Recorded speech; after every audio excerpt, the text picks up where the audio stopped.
Number 4 سوال یہ ہے کہ غیر مذہبی لوگ مسلمان ہوتے ہیں؟ میں نے سوال کیا ہے، ان سے کیا ہے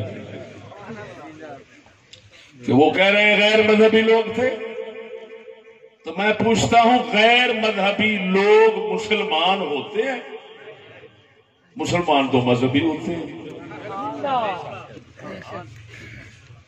تو بتائیں آپ اپنی زبان شریف سے اپنے پاکستان کے بنانے والے بزرگوں کو غیر مذہبی کہہ کر کیا عہدہ دیا، کیا لقب دیا، کیا فتویٰ لگایا؟ یہ بھی ذرا سوچیے، اس کا جواب دینا ہے۔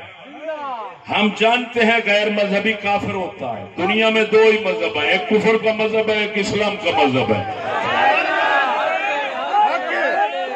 جو اسلام کو ماننے رکھنے والا ہے وہ مذہبی ہے، جو نہیں ماننے رکھنے والا وہ غیر مذہبی ہے۔ تو جب وہ غیر مذہبی ہیں تو بتائیں ان کو آپ کیا کہہ رہے ہیں؟ افسوس یہ ہے کہ ایک طرف قائدین کہتے ہیں اور دوسری طرف ان کو غیر مذہبی کہتے ہیں، اور پھر کہتے ہیں مسلمانوں کے قائد ہیں۔ کیا مسلمان قوم کا قائد غیر مذہبی ہو سکتا ہے؟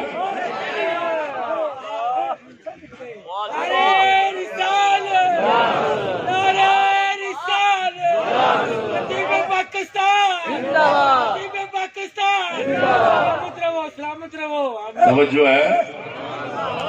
اچھا